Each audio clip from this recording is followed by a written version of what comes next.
Okay, so I said I'd be posting a lot more here in this English channel.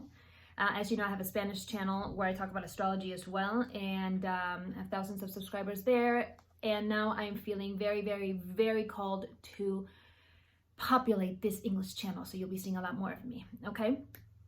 Here we are mid-month. If you saw the video of the monthly astrocast for November, you know that a couple things are happening yesterday and are happening today. Today is the new moon in Scorpio. What does a new moon mean for those of you who are new to astrology? Sun is in one sign, the moon is in the same sign. So the sun and the moon, masculine energy, feminine energy, these polarities are working together in the same sign, okay? We're gonna talk a little bit more about polarities because that's kind of a theme that will be coming up a lot more. I would say it's the theme of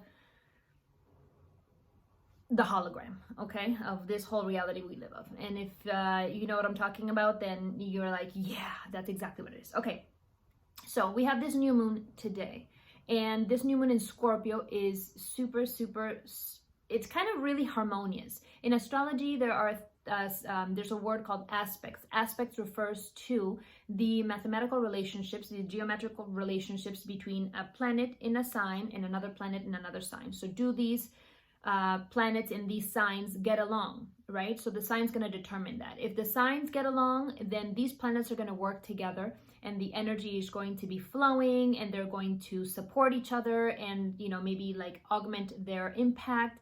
And those aspects that we call them are that are the most harmonious are trines, okay?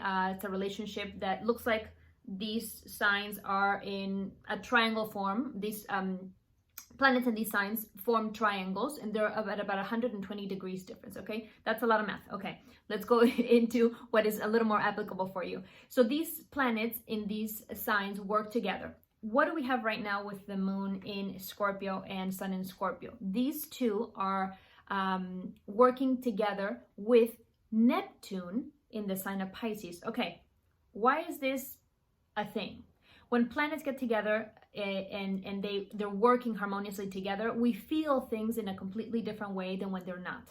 Okay, when they're not working together and you see squares, which is a difficult aspect or relationship between planets and signs, or oppositions, things feel like they're a little harder, a little more difficult to process.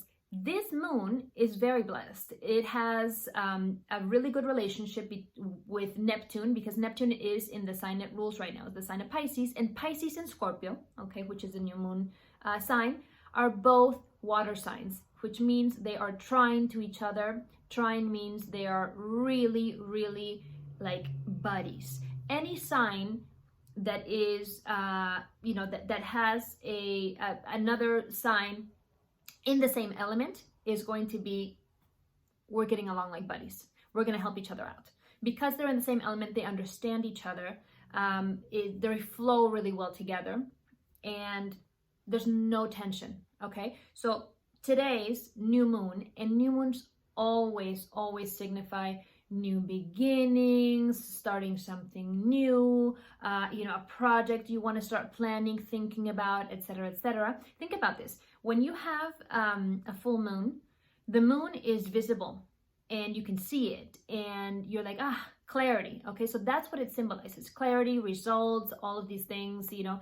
New moon, you can't see the new moon on the sky, in the sky. So really, this is a process of a new beginning, starting from scratch, okay? And this is a great opportunity for you to begin anything new.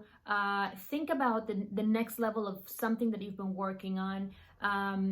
Give yourself a chance to dig into what you may want to be launching in 2021. It's a great moon for that. It's a super intuitive moon because it is a moon that is a water sign moon.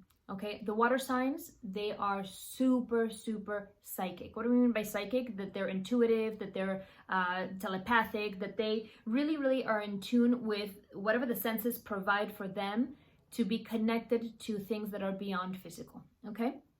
So it is also this moon and sun, new moon, making a good and positive and productive aspect or relationship to what we have been calling this year the triple conjunction, right? Which is the 3 planets that are in Capricorn that have been kind of gathering in sort of triple powerhouse, buddy hanging out together in the same sign for the better part of the year, and are about to shift in December.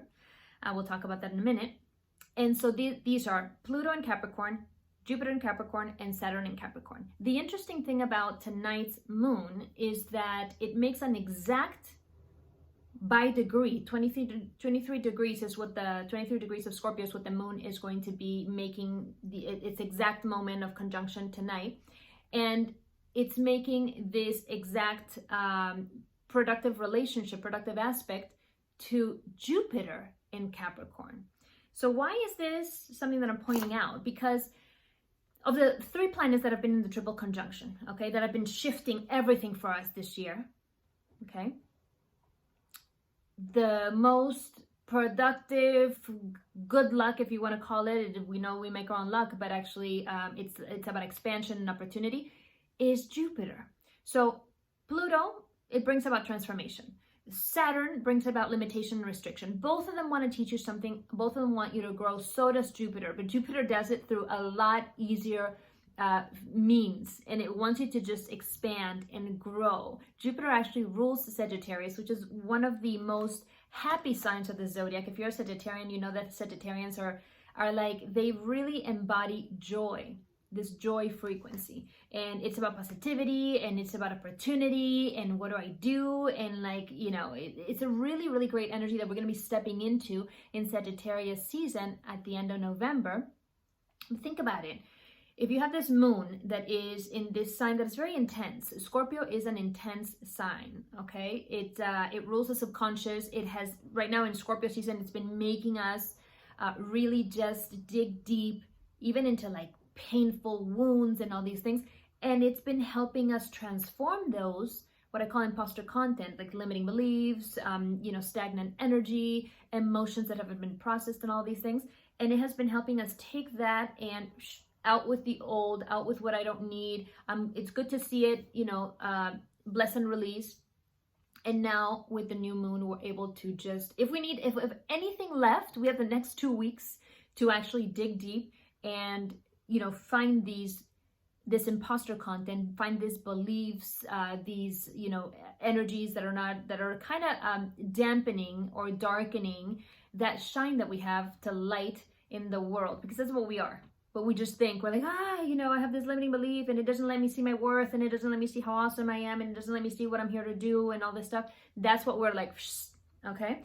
And so this moon is a really good night. If you're into moon rituals and doing work with the new moon and the full moon, which of course are portals of energy, you can work on the last of the last remains, if you haven't done this work, of whatever this imposter content may be for you, and bless and release, okay? And just be done with it, because the next 2 weeks, things may still come up, but we're heading into a big shift. There's going to be an eclipse in the sign of Gemini with the full moon in Gemini Sagittarius. There's another eclipse left in December too, and then we step into the age of Aquarius, and that is going to be a whole other ball game. And if you think that things have been shifting this year, well, get ready, okay? Because there's a lot more shifting coming. So, okay.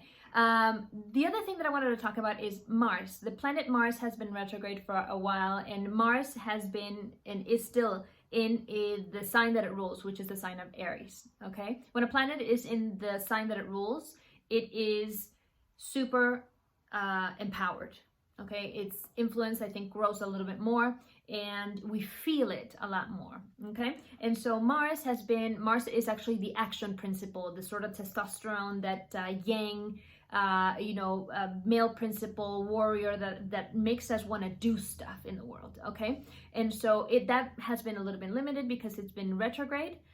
However, now as of yesterday, November 13th, that planet went direct, so it's moving the way it's supposed to be moving. Therefore, you probably feel a big release of energy and a big motivation to do stuff, good stuff. Okay, this is really, it's helpful because with all the shifts and changes we're going through on a planetary level, you know, there have been political changes, not just here in the United States.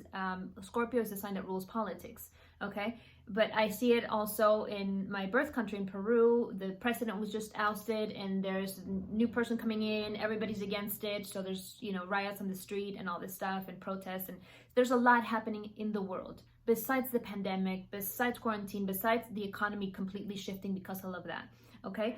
More shifts and changes are coming because Aquarius is the sign of changes, but it's radical changes. It's sudden changes. It's before and after kind of change.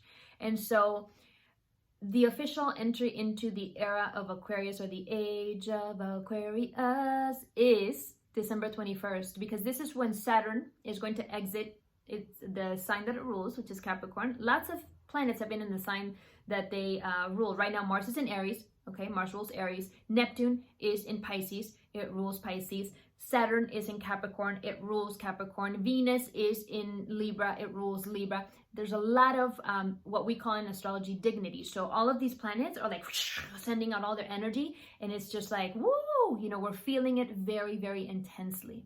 Whatever they represent and whatever these signs that they are in rule, we're feeling those things heightened, okay? This is about to shift. Mars is going to be in Aries now, you know, making us move and act and do all this stuff until the first week of January 2021. December 21st, on the solstice, there is going to be an exit of Saturn and an exit of Jupiter from the sign of Capricorn that they've both been in, and they're both going to enter in what we call the Great Conjunction into the sign of Aquarius. That marks the beginning of the Age of Aquarius. This shift has already been happening, and all the stuff that's been breaking down as far as structure this past year, more intensely, but before too, is what's given way to this new structure, which is the Aquarian structure. Aquarian values are what are going to come into play in 2021. And I don't want to get too far into it because we'll talk a little bit more, but basically, you know, fraternity, you know, like brotherhood, okay, equality, the values that I always say are the values of the French Revolution, right? And so it's all of this working together, community, you know, making sure that everybody is the same in terms of opportunities. We know, okay, we know 100% men and women are not built the same way, but we should all have the same opportunities to do things, right? That's what equality is about. It's about access, it's about opportunity, it's about honing in and honoring what you bring to the table, and for us as a society and as a culture and as a community and as a planet to honor everything, not just one thing we picked out because that one thing had the power to say this is what's valuable. No, everything that we all have to offer. And so this is one other thing I wanted to talk about. Right now, all the planets, the majority of the planets, not all the planets, the majority of the planets are in feminine signs. This is not, you know, random. Nothing that is marked by astrology is random. It's marking cycles, clock, okay? And it's bringing about evolution, shift, change, evolution, okay? And so what is happening? These planets, Pluto, Jupiter, Saturn in Capricorn, all of the earth and water signs are feminine. The fire and air signs are masculine. So Capricorn is an earth sign, therefore feminine energy, okay? These three planets. You've got Neptune and Pisces, feminine energy. You've got the sun and the moon right now in Scorpio, water sign, feminine energy. And then you have Mars. Well, of course, Mercury is also in Scorpio. And you got Mars over there in its masculine, like huge masculine power and potential, because it's the most masculine sign of the zodiac. It represents the male principle, okay? And in the sign that it's, you know, the biggest representation of the warrior, the male principle, all good things that come from the male principle, okay? I mean, there's also the not so great, you know, projection of that, which would be a little more war and that kind of thing, but we'll stick to the productive one, okay? So right now, there's a lot more happening with the yin and the feminine energy. This is the way it's supposed to be, okay? Because this has been patriarchy, breaking down that whole patriarchal hold and ideal and whatever, and the feminine energy has been rising and doing its thing, and the idea is to have them work together. So we continue with this, you know, largely feminine energy, and you know, the planet Uranus is also in feminine sign, the sign of Taurus, but those things are going to shift pretty quickly. Okay, so I think it's important right now with this new moon, if you want to do any work on your ideas of what this balance of feminine and masculine energy means to you, and what it is, how you embody it within yourself. Okay, this is not about man or woman. This is about how I embody these two principles, these two polarities within me, and are they in balance? Okay, so look up things like what is yang, what is yin, what are these two energies? You know, for example, yang would be action, the action principle. Yin would be the receptive principle, the stillness. You know, in stillness, think of that not in a sense of like, let me not do anything. Think of it in terms of gestation, and you know, when you're pregnant with an idea, or you know, pregnant in general, and a lot of things are happening, we just are not seeing them on the outside. So it's that type of concept that you can meditate on with this new moon and for the next 2 weeks. Okay, we really need to be in a place where we understand what these polarities are, how we are embodying them, and how these are going to play a part in the shifts that are going to be happening, going to be coming with the era of Aquarius. Okay, so do your part in that sense. Feel these things out in you, see what they mean to you, see where you're in an imbalance maybe, and how you can begin to get into balance. Okay, that is my transmission for today, the mid-month transmission. I'm going to be doing, I think, more beginning of the month to see what you can do for the rest of the month, and mid-month as well, and we'll see what else we can add into this channel. But please sign up so that you can see more videos, or you know, be up to date when I'm going to be uploading more videos, and there's going to be more and more and more, because I really feel calling to do this stuff here for my country, and the country I live in the United States of America, in Los Angeles, and we speak English here, so there will be more of that. You can always find me on Instagram as well, where I post more frequently, and that's at Maril Solis Paz, and Facebook as well. I use Instagram a lot more. And if you see on my grid that there's a lot of Spanish stuff, don't you worry. You just need to swipe left, and you'll see that the English equivalent is there as well. Okay, so I post there, you know, what are the upcoming, an entire calendar of what's coming for the next month, and you know, each of the shifts that are happening, what do they mean, and what's the energy that's available to you, because that's what matters. Okay, that's what it's all about. I don't care if you use astrology as a tool, if you use tarot, whatever it is that may be your tool, yoga, your practice. It's about the energy management, and it's about our growth and our evolution, and it's about managing the polarities so that we understand that they need to come together and be what we really truly are at the core, which is unity. Okay, so you can always email me at maril@marilsolispaz.com so I can do your chart, and we can look at where all these energies are in play in your own chart. And if not, find me on Instagram. Okay, many blessings, and I'll see you very soon.